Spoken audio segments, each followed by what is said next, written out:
explicar a partir de productos naturales, en este caso a partir de hojas de alfalfa. Tiene que poder explicar el fundamento de la precipitación térmica y el fundamento de la precipitación isoeléctrica. Y poder aplicar estos métodos de separación haciéndolo extensivo a otros productos naturales. Bueno, vamos a ver la introducción teórica del tema. Bueno, si vamos a hacer separación de proteínas de las hojas de alfalfa, ¿por qué haríamos eso? Ustedes saben que las proteínas constituyen un grupo de biomoléculas que son fundamentales para el desarrollo, para el crecimiento de un ser vivo. Las proteínas constituyen una fuente de los aminoácidos esenciales. Los aminoácidos esenciales son, como su nombre indica, necesarios para que un organismo viva. Entonces, por ese motivo, el hombre está buscando constantemente nuevas fuentes de nutrientes en la naturaleza.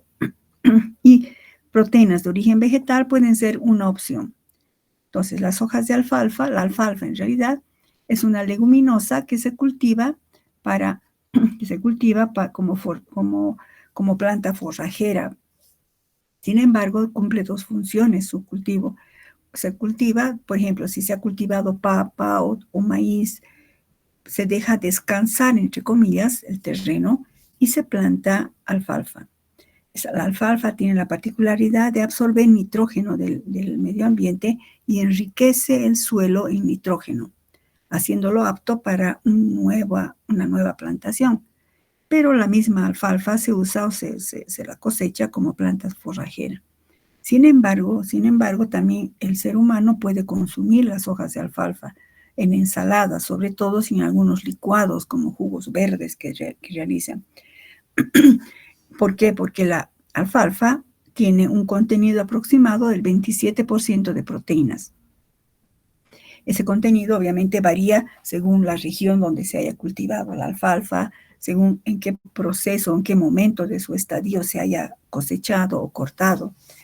Además tiene hierro que puede ser aprovechado y por esa razón el ser humano también lo consume.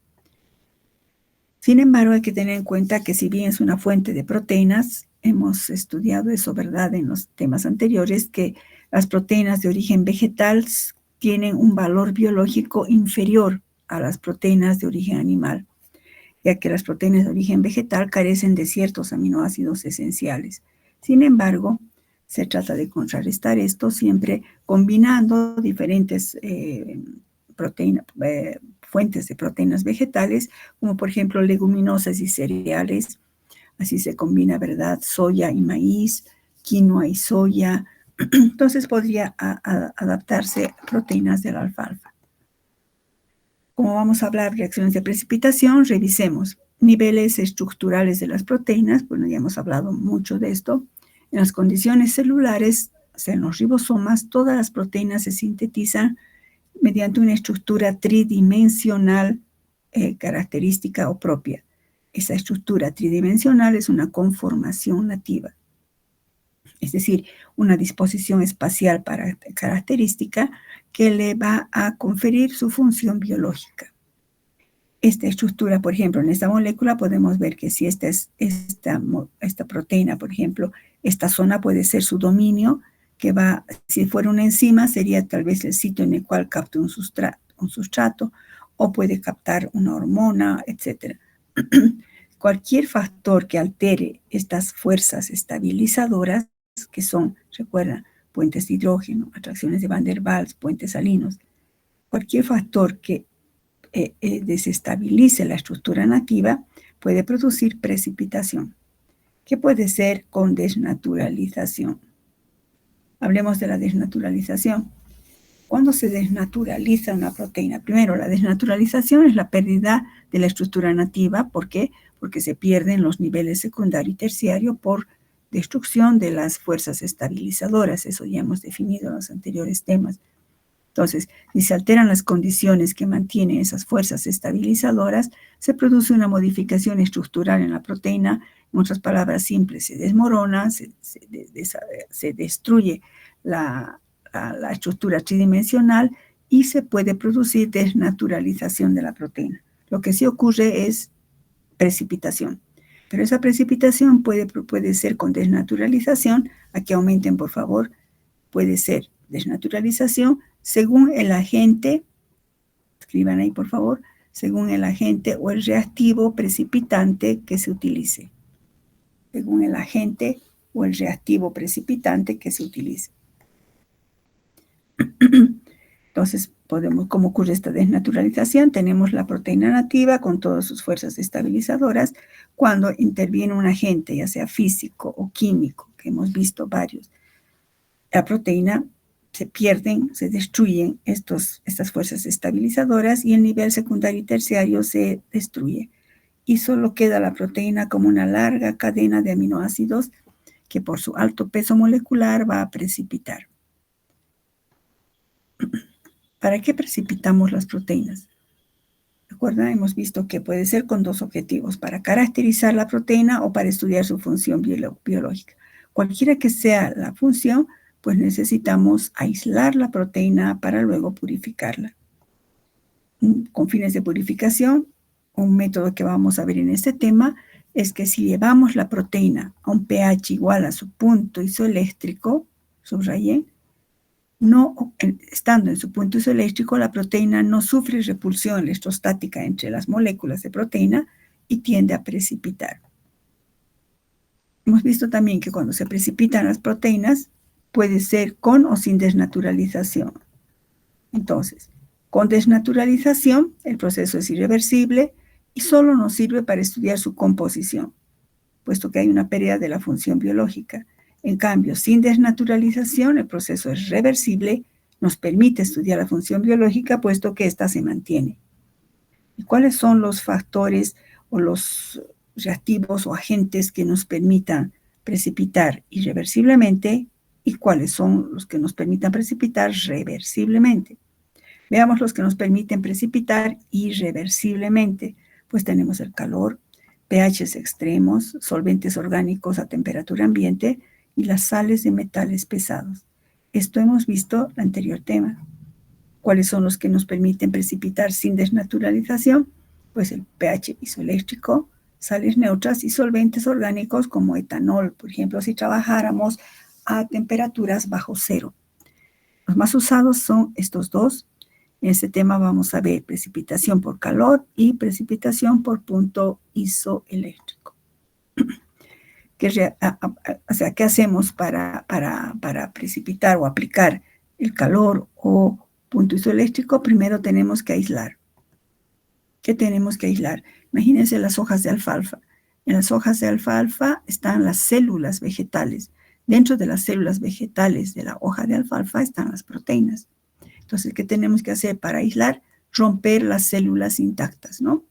Romper las células, triturar las hojas, ya sea un tejido vegetal o un tejido animal. Eso estoy hablando en general.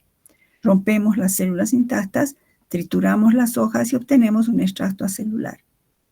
Filtramos o prensamos y liberamos el contenido presente en el citoplasma, por ejemplo, de la célula. Una vez que filtramos o prensamos, se procede a centrifugar el sobrenadante y obtenemos en varias centrifugaciones un extracto acelular donde está un conjunto de proteínas. Procedemos a fraccionar, que quiere decir ir separando. Por ejemplo, podemos usar sulfato de amonio. Hemos visto el fundamento del sulfato de amonio, ¿verdad? Esta sal disminuye la solubilidad de las proteínas.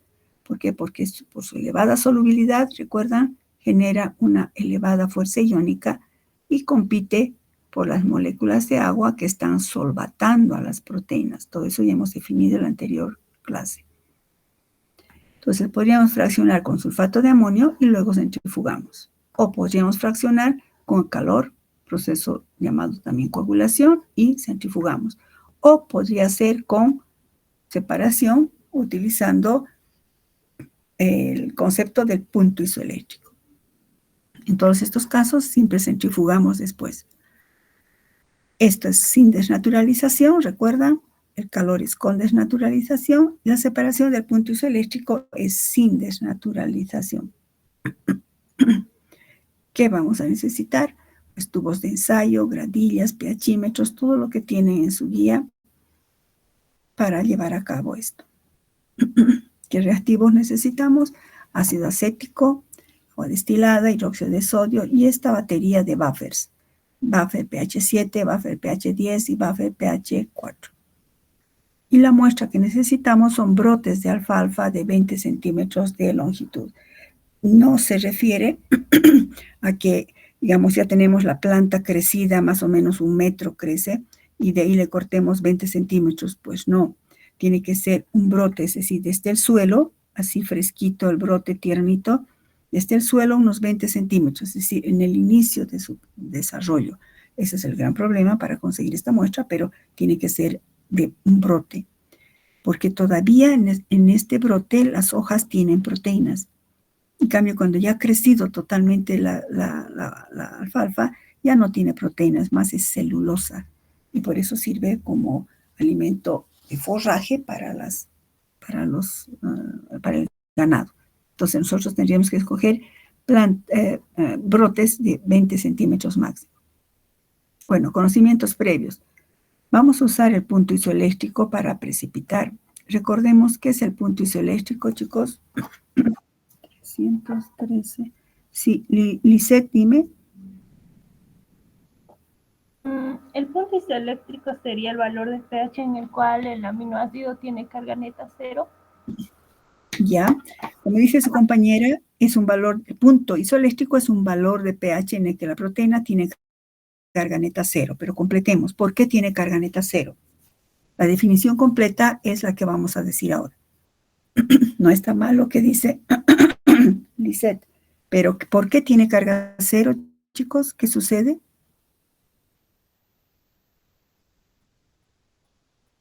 ¿Por qué tiene carga cero? Su carga cero se debe, recuerdan cuando hemos hecho titulación de péptidos, por ejemplo. Bueno, está bien. El punto isoeléctrico es un valor de pH en el cual la carga neta de la proteína es cero. No solo la proteína, puede ser de un péptido o de un aminoácido, ¿verdad? Porque tanto un aminoácido, un péptido y una proteína tienen punto isoeléctrico, que es un valor de pH en el cual tiene carga neta cero. En el caso de las proteínas, recuerdan, están formadas por la unión de varios aminoácidos. Esos aminoácidos se unen mediante enlaces peptídicos, pero lo que queda son los grupos R. ¿Recuerdan? En teoría hemos visto. Entonces, el punto isoeléctrico es un valor de pH en el cual la carga neta de la proteína es cero. Aumenten ahí, debido a la sumatoria de las cargas de los grupos R de la proteína, debido a que la sumatoria de las cargas de los grupos R de los aminoácidos de la proteína dan una resultante de cero. Esa es la definición completa.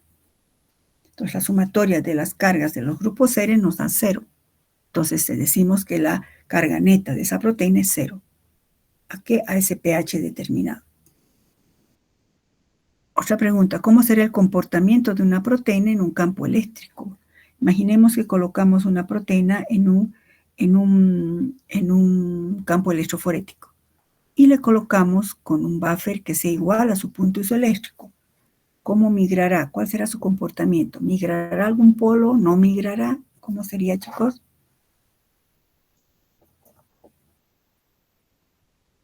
Chicos, una proteína, si lo ponemos con un buffer a un pH igual a su punto isoeléctrico, no va a migrar, pues, ¿verdad? Es por lógica, no va a migrar en un campo eléctrico.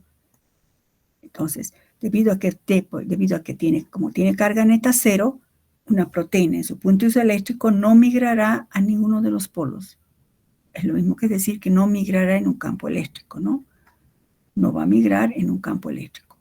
Por ejemplo, esto tiene una aplicación de que si tenemos un grupo de proteínas, 3, por ejemplo, y queremos que una de ellas se quede en el sitio donde hemos sembrado, pues colocamos el buffer igual a su punto isoeléctrico. Las otras proteínas que son diferentes migrarán a algún polo, pero esa proteína se quedará ahí. Es también un método para ir separando. Otra pregunta necesaria. ¿Cómo es de esperar que sea la solubilidad de una proteína en el punto isoeléctrico? ¿Cómo será una proteína en el punto isoeléctrico? ¿Su solubilidad será elevada? ¿Será baja, chicos? Si tiene carga neta cero, ¿Qué sucede? ¿Qué efecto tiene eso, chicos?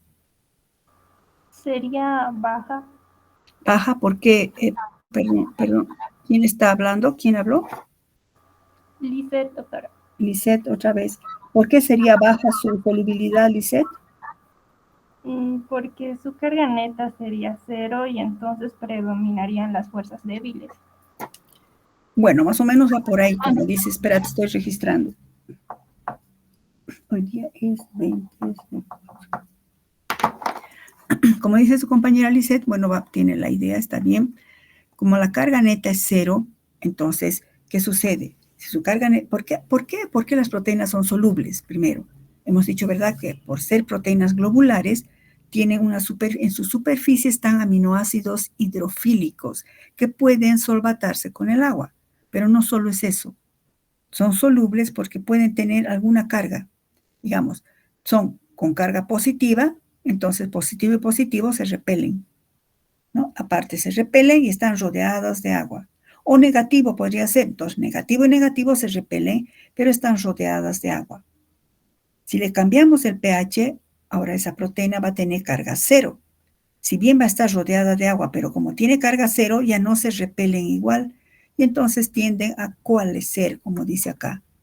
Coalescer es un término de decir precipitar, un poco más científico, que lo hace lentamente. Empieza a precipitar, porque estando con carga 0 ya no hay repulsión entre las moléculas de proteína y tiende a precipitar. Esto es lo que se aprovecha. Si estamos en el punto isoeléctrico, la solubilidad es muy baja o mínima. Y entonces, ¿qué hace? Aprovechamos, lo centrifugamos y lo separamos. Esto se aprovecha para fines de precipitación. ¿Cómo vamos a hacer? Entonces, tenemos las hojas, los brotes de alfalfa de unos 20 centímetros y recogemos, lo lavamos, hacemos secar un poco y sacamos hoja por hoja. No entran los tallos. Pesar más o menos 100 gramos de hojas de alfalfa de brotes que tengan 20 centímetros. Esto es un poco complicado conseguir. Colocamos una licuadora y añadimos 500 mililitros de agua destilada. Lo mejor es añadir un puñado de hojas de alfalfa y un poco de agua. Licuamos los puñados, alfalfa. Entonces, hasta obtener un jugo verde y tratar de evitar la formación de espuma, ¿no? Entonces, vamos así rompiendo, triturando lo que hemos visto en ese esquema. Primero triturar o romper las hojas para ir rompiendo también la pared celular de las células vegetales. Luego filtramos en una gasa. Así tenemos un jugo concentrado que lo usamos directamente o lo podemos guardar en la parte baja del refrigerador. Bueno, este es un jugo nuestro, este es nuestro mesón, son fotos que hemos hecho el anterior año. Bueno, hace 2 años esto. Fraccionamiento. Una vez que tenemos el jugo verde, nuestra hipótesis es que en este jugo verde están las proteínas de las hojas de alfalfa. Lo que vamos a hacer es vamos a separarlas. Fraccionamiento se llama eso, que puede ser de 2 tipos, precipitación térmica o precipitación isoeléctrica. Para eso, primeramente, en el fraccionamiento vamos a calentar el jugo verde a 49 grados. Les quiero aclarar que esto fue un trabajo de investigación que se hizo hace años en la facultad y que hicimos nosotros con unos estudiantes y yo lo he incluido como práctica de laboratorio porque nos salió muy bien. Entonces, precipitación, calentamos a 49 grados el jugo en uno o más tubos de ensayo, calentamos a 49 grados por más o menos 15 a 20 minutos. ¿Por qué 49? Aquí anoten. La mayoría de las proteínas se precipitan y se desnaturalizan a temperaturas superiores a 55 o 60 grados. Se precipitan y desnaturalizan a temperaturas superiores, más o menos superiores entre 55 y 60 grados. Si sabemos eso, entonces no podemos calentar. Lo único que yo quiero es primero sacar la parte de la celulosa, lo que está en ese jugo, y hemos calentado a 49 grados, controlando con un termómetro que no se pase la temperatura por más o menos 15 a 20 minutos. Transcurrido ese tiempo, fíjense, empieza a precipitar. precipita la celulosa. Estas son nuestras fotos de nuestro laboratorio. Precipitan las proteínas y ya tenemos un sobrenadante. Esos tubos los tenemos no solo un tubo, varios tubos tenemos que hacer y los vamos a centrifugar en tubos cónicos. Una vez que los centrifuguemos en tubos cónicos, vamos a obtener fracción de proteínas verdes, le llamamos, solo porque todavía está un poco verde, ¿no? El sobrenadante. Lo hemos centrifugado, decantamos, separamos el sobrenadante, aquí está, ya tenemos el sobrenadante separado. Entonces, de lo que estaba el jugo verde, hemos pasado por esto, lo hemos centrifugado y pasamos a este jugo, a este sobrenadante que tiene proteínas. Ahora, de este sobrenadante vamos a hacer recién la separación por precipitación térmica o por precipitación isoeléctrica. Entonces, hagamos primero precipitación térmica. Tenemos el sobrenadante y vamos a calentar en un tubo o en varios tubos este sobrenadante ahora a 65 grados, controlando con termómetro. Esta es nuestra hornilla, esto es todo, esto es nuestro. Colocamos un termómetro y tenemos que controlar sin descuidarnos que se mantenga la temperatura a 65 grados durante mínimo 15 a 20 minutos. ¿Qué vamos a hacer? Vamos calentando, aumentando agua caliente, agua fría, agua caliente, porque no tenemos un baño de temperatura con termostato. Por esa razón, esto es sumamente largo. Entonces, vamos calentando con un termómetro y vamos a ver que transcurrido más o menos 15 a 20 minutos, fíjense, empieza a precipitar. Esta es la mano de una de las estudiantes, este es nuestro laboratorio, y vemos que precipita. Dejamos en reposo, centrifugamos y obtenemos las proteínas obtenidas a 65 grados. Estas serían proteínas por precipitación térmica. Asumimos que estas proteínas están desnaturalizadas, ¿no? Pero nos serviría ya para estudiar la composición. De aquí seguimos purificando. Bueno,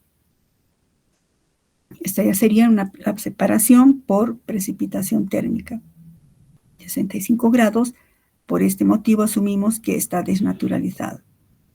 Pasamos a hacer ahora la precipitación isoeléctrica. A ver qué ha sucedido. Del sobrenadante que teníamos, hemos partido más o menos, partimos la mitad. Por eso tenemos que hacer varias veces para tener volumen suficiente.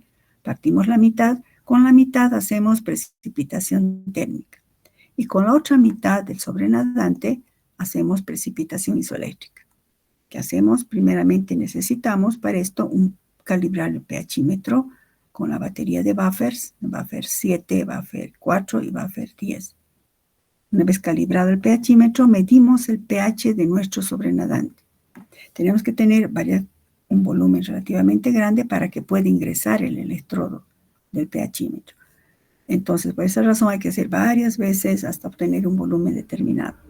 Medir el pH del sobrenadante, más o menos nos da un pH de 6. Este también es nuestro laboratorio. Bueno, este es un pHímetro que me presté. No es de mucha exactitud, pero sirvió. Y determinamos el punto isoeléctrico. A ver, hemos medido que a pH 6 las proteínas están solubles. ¿Cuál será el pH en el cual las proteínas lleguen a su punto isoeléctrico? Pues no sabemos. Y por esa razón, lo que hacemos es, si a pH 6 está soluble, entonces vamos añadiendo un ácido. Añadir lentamente ácido acético al 10%. Aquí anoten, tiene que ser un ácido débil y diluido, además, solo al 10%. Ácido débil y diluido. ¿Por qué? Porque si usáramos ácido clorhídrico PA o ácido sulfúrico nítrico, la proteína se desnaturaliza y listo, ya no hacemos nada. Entonces estamos añadiendo lentamente ácido acético al 10%, hasta que observemos turbidez y medimos el pH. ¿Por qué tengo que observar turbidez? ¿De cómo voy a saber yo el punto isoeléctrico? Pues es un valor de pH en el cual la proteína tiene carga neta cero. ¿Y de cómo voy a saber eso si no voy a hacer electroforesis? Pues mi punto de referencia hemos dicho que la solubilidad de una proteína en su punto isoeléctrico es mínima. Cuando aparezca turbidez es que estoy cerca al punto isoeléctrico. Y aparece una precipitación más o menos, fíjense, a un pH de 4.9. Quiere decir que Si yo veo precipitación a pH 4,9, es que 4,9 es el punto isoeléctrico de esta proteína que está precipitando. Hacemos reposo, tiene que estar por lo menos media hora en reposo, y centrifugamos otra vez por 5 a 6 minutos a 3.000 revoluciones por minuto, y tenemos así la proteína separada. Esta proteína sí sería una proteína sin desnaturalización, porque en el punto isoeléctrico no se rompen los niveles secundario y terciario, solamente que pasa al cargarse con carga cero, solamente por esa razón ya no hay repulsión y la proteína cae. Esta práctica, chicos, les adelanto, no la vamos a poder hacer. Uno, porque toma mucho tiempo. Generalmente cuando hago esto me paso de un grupo a otro grupo, pero no solo es eso, igual lo hubiéramos hecho. El problema es que, por eso les he puesto, me ha asustado, les he puesto ya las fechas de examen. No nos va a alcanzar a hacer prácticas que vienen, que son también muy importantes, como cálculos importantes en bioquímica, que aparte de que es un repaso para ustedes, me sirve al final los últimos temas, los últimos acápites para hacer la última práctica, que es actividad enzimática. Cálculos importantes en bioquímica nos falta, cálculos para preparar buffer, que es importante, cinética, enzimática, cálculo en gráficos de velocidad máxima y km, que es lo que no hemos visto mucho en teoría, les dije que íbamos a ver en prácticas, y determinación de la actividad enzimática, aprovechando la absorbancia. Entonces, me he fijado, no nos va a alcanzar el tiempo. Y por esa razón, esta práctica, esto que estamos viendo aquí, por eso estoy colocando fotos, que son del laboratorio que hemos hecho, va a abocarse solo en conceptualización y en entender el fondo de este procedimiento. Entonces, una vez que precipitamos, ya tenemos la proteína y podemos aislarla en un vidrio de reloj. Ahora, nuestra pregunta es, si la precipitación la hemos hecho en el punto isoeléctrico y decimos que es reversible, probaremos. El precipitado está a un pH de 4,9, ¿verdad? Que hemos hecho con el ácido acético. Entonces, si está a 4,9, su pH original, ¿cuánto era? 6. Pues volveremos a ese pH. Si con ácido he llegado a 4,9, entonces dijimos, a ver, añadiremos hidróxido de sodio al 10%. Gota a gota, lentamente se va añadiendo hidróxido de sodio y vemos que el precipitado desaparece y nos da una solución límpida, aproximadamente a un pH de 6. Esto nos está indicando que el proceso es reversible porque hay mantenimiento de su función biológica.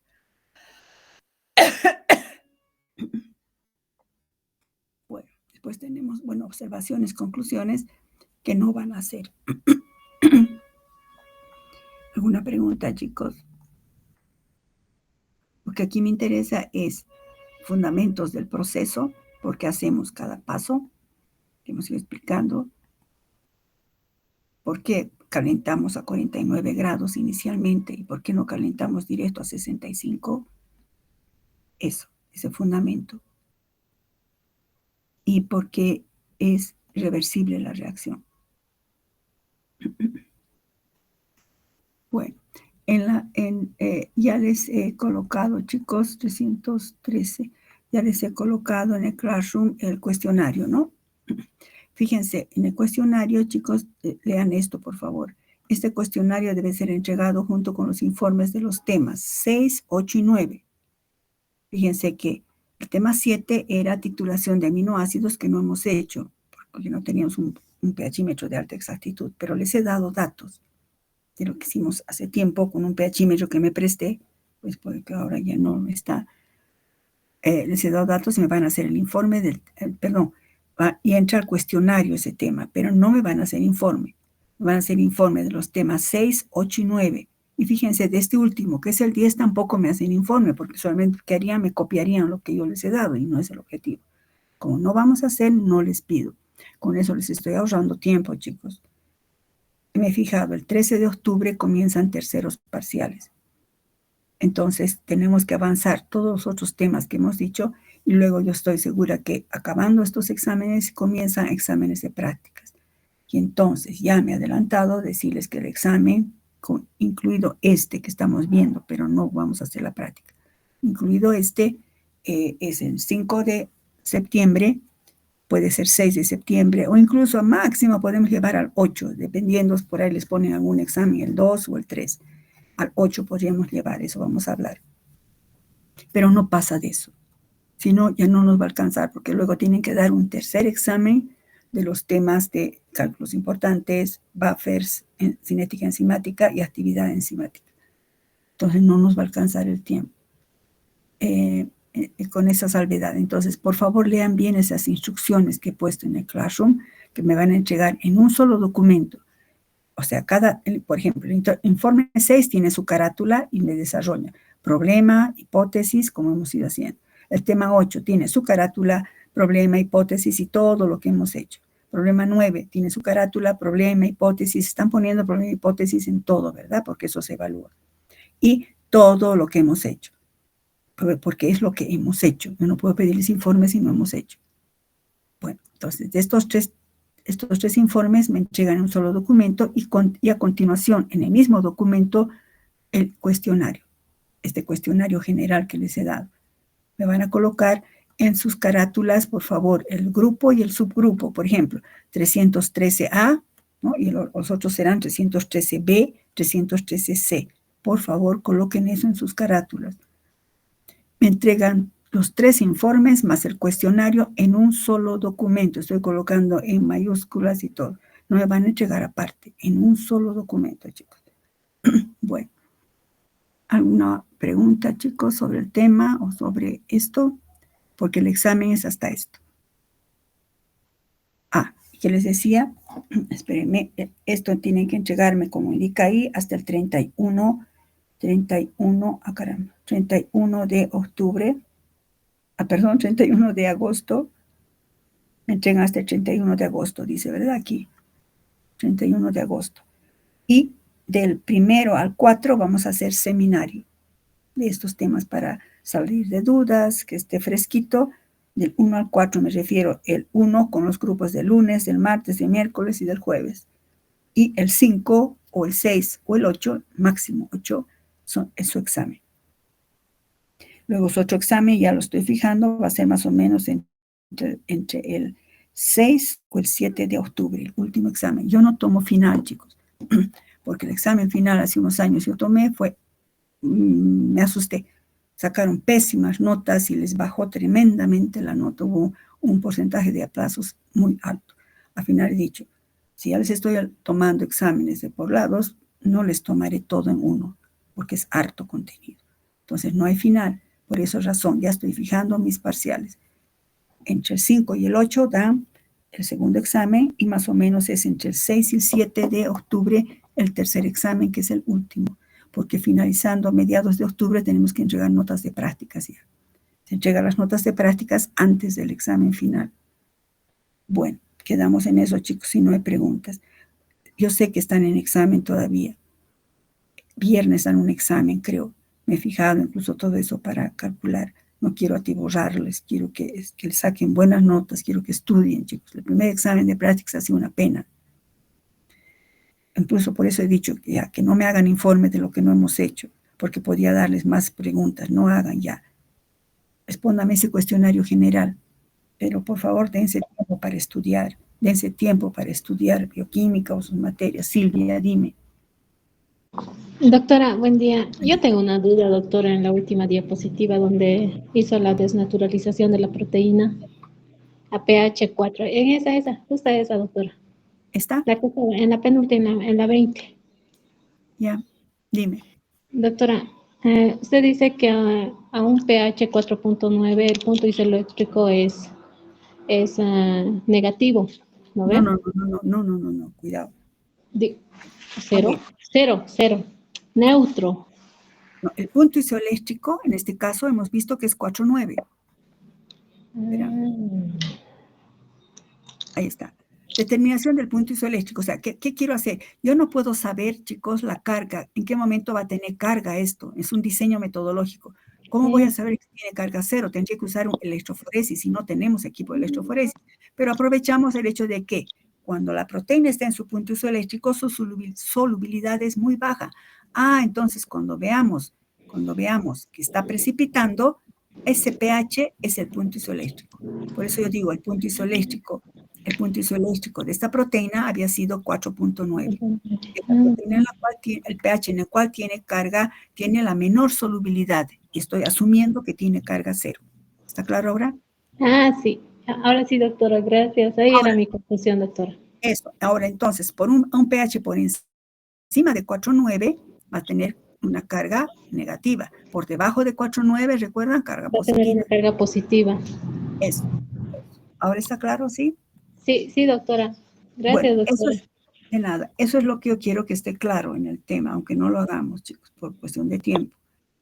Bueno, ¿alguna otra pregunta, chicos? Bueno, si no hay preguntas, quedamos ahí. No se olviden, yo asumo, siempre les decía, vayan haciendo su informe. Asumo que ya han hecho los otros informes. Entonces se van a abocar al cuestionario. Y a medida que hacen el cuestionario, chicos, reúnanse o compartan. No digan, tú haces esta pregunta, tú haces la otra. No, traten de reunirse o hagan así por separado si quieren, pero luego se unen para que ya sea como si estuviesen estudiando. Luego hacemos el seminario como un repaso. Y entonces yo siempre eso digo, mi examen, éxito, van a sacar muy buenas notas. No sé qué ha pasado al primer parcial. Por favor, pónganle ganas. Bueno, si no hay preguntas, voy a dejar de compartir. Hasta luego, chicos. La siguiente semana vamos a hacer cálculos importantes en bioquímica. O sea, avanzamos, pero ustedes van a estar haciendo su cuestionario, ¿no? Avanzamos. Voy a dejarles las diapositivas luego de ese tema, de cálculos importantes en bioquímica. Hasta luego, chicos.